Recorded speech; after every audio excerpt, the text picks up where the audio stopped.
Good morning, and welcome to Talk of the Town on 99.7, 1450 WHTC and WHTC.com.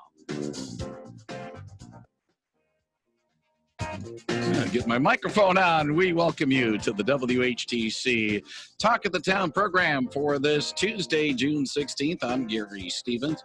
Slipper of open line time following the 11 o'clock news today. It's Tuesday, so that means we will be joined in the 10 o'clock hour by the Master Gardener, Jan Musin from the Brine Seed with the Yard and Garden Hour. But on this third Tuesday of the month, we are joined on a regular basis by the Superintendent of Holland Public Schools, Dr. Brian Davis. He's on the other end of our Zoom connection. Brian, good morning and welcome back to Talk of the Town.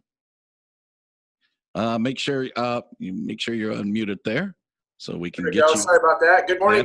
Always a pleasure to be here. That's A-OK. Of course, Brian and I are chatting via the Zoom, but if you have a question for Brian, you'd be more than happy to take it at 395-1450, the old-fashioned way.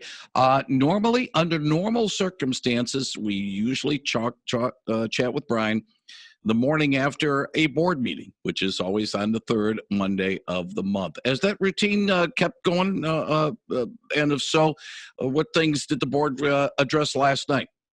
We did have a board meeting last night, Gary. We had two, actually. One was a special board hearing to be able to discuss our proposed budget for the 2021 school year. And so that budget was presented to the board, and they passed resolutions during the regular board meeting. If individuals are interested in that Zoom meeting will be posted on our district website. They can watch that, as well as the presentation information that was shared there. And then we went on to celebrate a number of things, one of which the board recognized our 2020 commencement planning committee, which we can talk about here in a few minutes. There were a few contracts awarded last night, and a great report on our business as unusual plan as we're prepping for what does school look like when we return in the fall. So they met for about an hour and a half last night, and some very good and robust conversations around all those topics. And if you have a question about any of those topics with Dr. Brian Davis, you'll be able to take it at 395-1450, 395-1450. Let's talk about the commencement that happened on June the 1st. Very well done, well received. And let's put it this way, our friends up in the north side saying, hey, let's try if we can do it on the 27th, and that'll be interesting. Actually, 25th, I'm sorry. 27th is a Saturday, beyond the 25th. Still, you still get a glow from at least being able to get the class of 2020 at Holland High School off on a good foot. Absolutely, and not just Holland High, but Holland Early College and Holland Virtual Tech. You know, the students, all students across the schools, right, have been greatly impacted by our ability to manage a public health crisis, but specifically our senior class. They missed out on a lot of things that are historically very traditional, whether it be seniors' last day and the senior walks and prom and different activities throughout the schools and ways to recognize them. We really wanted to make sure that we were able to send them off in the best fashion possible. And I just want to do a big, huge shout out to Dr. Paul Heidel, who worked with us every step of the way from the Ottawa County Department of Public Health. He took calls from me early mornings, weekends, evenings, even while he was out of town, to ensure that we were doing everything possible to make sure we were in compliance with the governor's executive orders, but also maintaining the safety and health not only of our graduates, but those in attendance that night. And so Katie Pennington, who's our high school principal, and I were more than on speed dial. We were talking every day diligently throughout that process. And we couldn't have made it possible without his ongoing work and support, but also the work of several community partners as well. So a big shout out this morning to the City of Holland. Keith Van Beek, as our city manager, was just fantastic, always fantastic to work with, but especially on this matter, and Matt Van Dyken. We had city council members who volunteered that night who were there assisting with parking. So a big shout out to our city council members. The mayor of Holland was there to show his support with that as well. I want to do a big shout out to Chris Hart, who oversees the operations of the Civic Center. Couldn't have been better to work with in that regard. Certainly Blue Water Group, who was behind the stage. As Gary, as you know, you were there. We had ginormous digital screens hoisted up in the parking lot so individuals could see Jason Craner had things streaming live so the individuals in their cars would be able to watch and listen on their favorite radio stations, including WHTC, who was there promoting our commencement address, as well as the pledge. And we had a station out of Grand Rapids who did it in Spanish for us as well. Just the ability to bring the community together in that way and to honor and recognize the graduates, to actually be able to have them get out of their cars, come up, have their names announced, all the awards and scholarships and honors that they earned, and to have that moment. If you haven't done it, it's kind of fun. Walk out to that kind of B point at the entrance to the Civic Center and look out over the parking lot. They were able to look out over the parking lot, see their friends, see everyone there in their cars, get the honks, and at the end, obviously, it seemed like for 2 or 3 minutes, all the honking that was going on, and just celebrate each graduate to have their moment. Prior to that, we had an opportunity at Holland High School where they were able to come through, get their diplomas, get their snacks and beverages that they needed while they waited in the Civic Center parking lot, and to have staff there cheering them on because we have limited parking. It was just a great night of celebration. The weather cooperated well for us as well. It wasn't horribly hot and humid, and we were just really thankful to honor those graduates. And I just want to wish them well. I know a lot of these graduates pretty well. I've been the superintendent now since they were in kindergarten, so able to follow them all the way through the system. They are all remarkable in each of their own way, and I know this class is definitely going to help change the world to make it a better place for all of us. I need to ask you a serious question because I think some of our listeners might have it. It was a very well-produced evening. What about the costs? What cost did it give to the district to be able to put an event such as this together? Because it didn't. Maybe it was cheaper than it would look, but it looked like there was a few dollars spent on this thing. There were a few dollars spent, and actually in the long run, it was cheaper than what our regular production would have been. Certainly from the tech side, those costs were all basically the same, but we didn't have facility rental because the city worked with us, the Civic Center worked with us, the radio stations working with us. So in the end, we had our budget that we knew that we were going to have to work in. I don't have the final numbers in front of me, but I know it'll be less than what it was before. We have some things that we have to reimburse yet. We are making DVDs of the ceremony for all of our graduates. I committed that to them. They'll all receive photographs of when they reach that pivotal point on the stage platform holding their diploma or the diploma cover. We're providing that to our graduates. Big shout out to our senior all-night party parents. Obviously, we weren't able to do that traditional piece after graduation. They were able to purchase gifts for all of our seniors. They helped to decorate the Civic Center parking lot in our school colors of red and white, which was fantastic from that standpoint. And bless their hearts, a couple of the moms made all of the face masks that the class of 2020 wore on the side from that perspective too. So there's a few additional bills with that, a lot of volunteer time. And I tell you, I kept saying this is going to be a special service. And I got asked a couple of times, why do you keep saying it's going to be special? Well, I believe that anytime when you're faced with odds that require you to have to think about doing things differently, it becomes special when you engage so many different stakeholders. And anyone who was asked to help in any way, shape, or form stepped up to the plate. The response has been just extremely positive. The graduates felt honored. It was hard for them to visualize at first what it was going to look like. And I think the best compliment you can get is when you have school districts across the state start contacting you and say, how did you do that? And it's really being able to say, working with your community, working with your partners, coming alongside the public health department to ensure the safety and health of everybody. It was just a great event, something that we are very Holland Public School proud of, and I hope our graduates are as well. Let's get to a call, 395-1450. Good morning. You're on the line with Holland School Superintendent, Dr. Brian Davis. Good morning. I was wondering about if it would be possible when school starts again to have a main entrance, one place for the kids to go in and maybe have a temperature check. Then you could get ahead of any virus or flu that might be around then.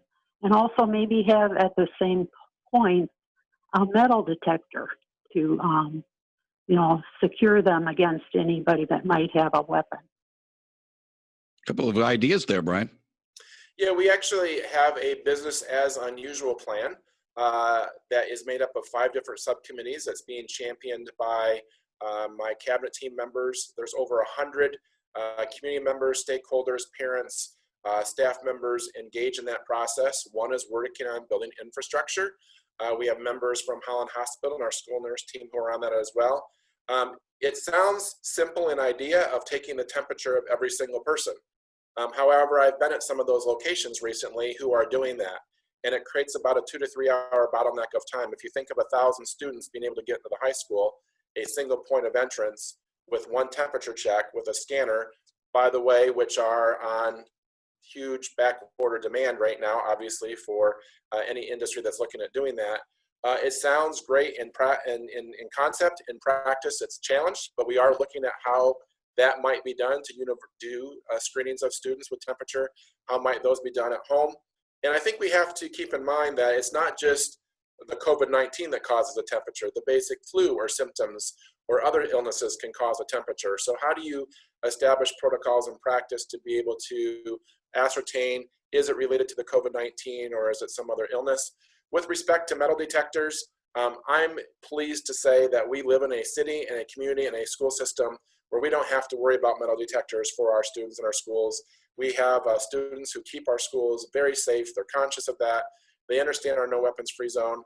In terms of metal detectors, I don't see that something that Holland Public Schools, knock on wood, is going to need in the immediate future, but we're certainly looking at the temperature pieces and universal screenings with whatever guidelines the CDC and our health department come out that we need to have in place for the coming school year. Okay, yes, thank you. Thank you You're very much. Welcome. Thank you. Thank you very much for the call. 395-1450, 395-1450. One aspect of the notes that you've given to us, Brian, I want to spend a little bit more time on. But before I can get to that, I want to get a couple of things you brought up, and I want to make sure that it's mentioned, not forgotten. First of all, school of choice enrollment window, that's going to be closing pretty soon. Yes, so individuals have the opportunity to enroll in Holland Public Schools during the month of June from neighboring districts without restriction. There's automatic release from the school district that you attend, and there's automatic acceptance into the district, in this case, Holland. Outside of that window, there are restrictions that are put into place and different parameters that have to be followed. Pleased to say we've already had individuals that have taken advantage of that and want to be part of the Holland Public School family. School choice is something that is a reality of our schools, and we're just really fortunate here in the Holland-Zeeland area that we have incredible school choices. And sometimes school choice is related to childcare needs. Sometimes it's related to program offerings or individual needs of students. Sometimes it's related to just needing a fresh start. But whatever that reason is, the open enrollment period for Holland is right now. So if you're interested, go to our website, hollandpublicschools.org. Enrollment, all the information is there, and now the time is to do that without restriction.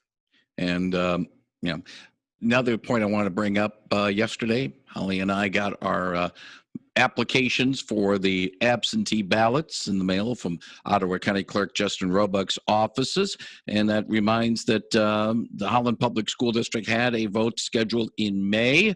That ballot proposal has now been pushed into the August 4th primary, and talk a little bit about the election coming up. Thank you, Gary. Really appreciate that. So as Gary said, I received mine as well. Hopefully everyone did. Go back through your mail from this week. It probably came yesterday, if not today. This year, you're going to need to fill out an application and mail that back in if you'd like to participate in the August 4 election. Holland Public Schools has a very important request on the ballot, and that is our non-homestead 18 mil renewal. That is for school operations. It's expected that every school district have these elections. This is a result of changes that occurred in school funding back in 1994 with Proposal A.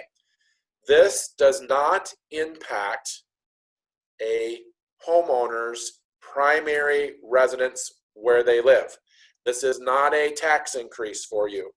This 18 millage applies to businesses and commercial property and any individual who might own a second home in our school district, in School District City of Holland.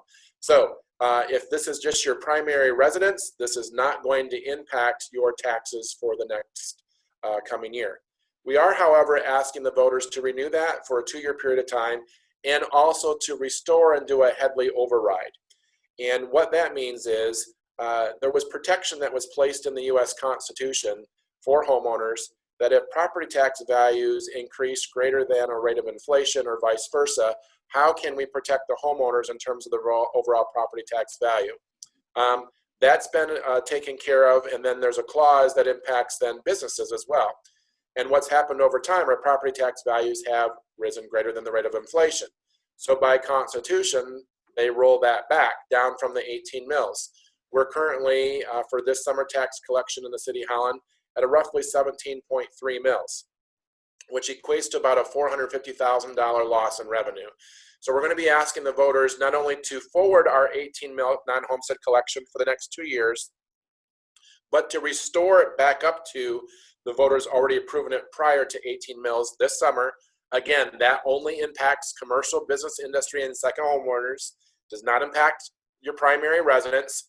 And then to allow us in the future years, should we have this occur, for us to be able to levy up that 18 mills without having to go back to the voters. So it's a really important thing. There's information on our district website. You'll be getting a postcard mailer sometime this week explaining this more. Key factor, does not impact your primary residence. And our voters have overwhelmingly supported this in the past at about an 88% margin, but I take nothing for granted. I want to make sure our voters are educated. Your first step, though, is to fill out your application ballot, get that returned back into the mail, so a ballot can be returned to your house and mailed to you. Want to save this segment, save this for the last, because I wanted to get some of the important things that the district was doing, Brian, that you mentioned mention it first so that we don't overlook it. I'm going to play you a comment from State Senate Majority Leader Mike Shirkey. He made the statement to Ken Delaney from Midwest Station WTVB in Coldwater yesterday, talking about getting a budget deal in place for not only fiscal 2020, the rest of this year, but also fiscal 2021 with some of the challenges that the state is facing, which is about a $6 billion budget hole over the next 2 years. And this is what Mr. Shirkey did say about this. I'm still hell-bent on making sure we hold schools harmless for this budget year, which ends September 30th. But next budget year, there's probably going to be a bit of a change in school budgets, hopefully for only 1 year, because we can count on the economy to come roaring back. That's a big assumption there, Senator Shirkey, I'm afraid. But Our Kids, Our Future campaign is something you've been involved with, and it goes right along the lines of what Senator Shirkey is mentioning. Yes, Our Kids, Our Future Michigan.org is a place, MI for Michigan. Search Our Kids, Our Future. If you are interested in learning more about the budget deficit and what's happening, you can sign an online petition there. We're really encouraging our state legislators to connect with our Congress and to talk about relief for schools and also flexibility in the $2.9 billion that's already been sent to the state of Michigan to be able to help that. I'd like to clarify, though, something that Representative or Senator Shirkey talked about with respect to September 30th. That's when the state's budget cycle ends. They need to have one in place by October 1.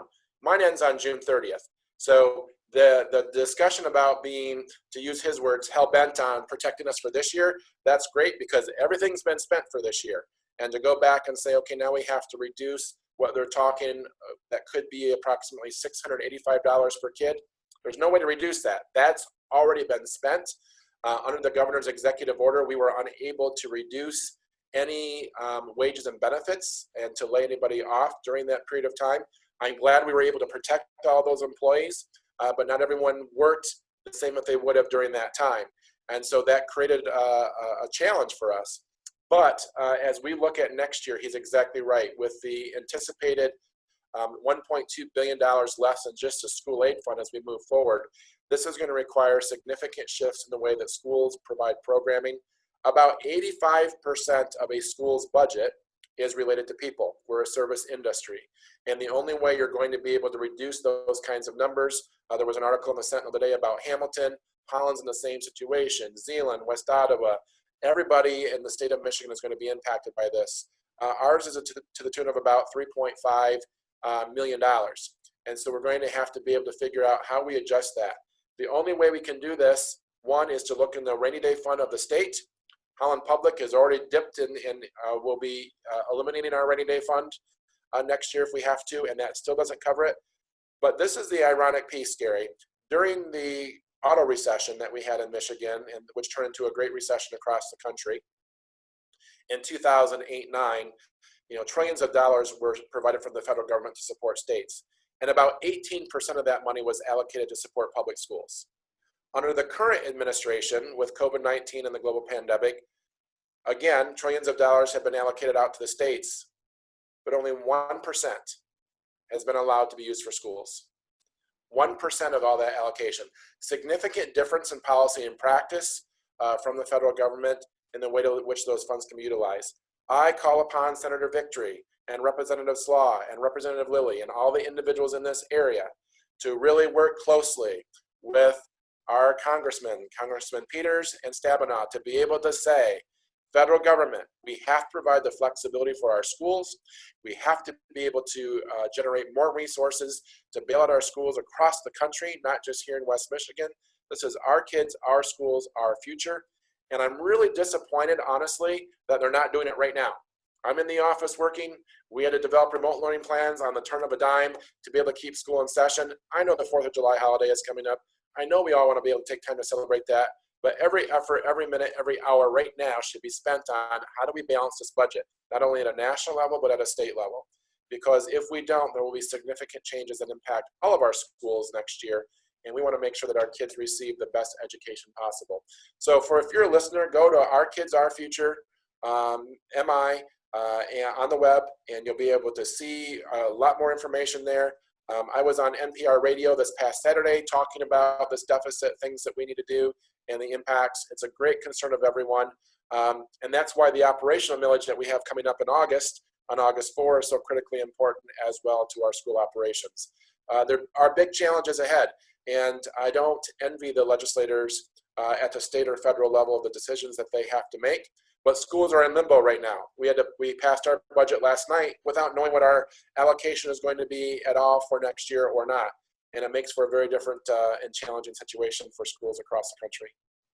When we have a little more time next month, Ryan, I want to talk a little bit about how Holland Public Schools is going to move forward for the start of education in 2020-2021 year. Absolutely. We'll have more time to talk about that next month when our conversation here on WHTC's Talk of the Town.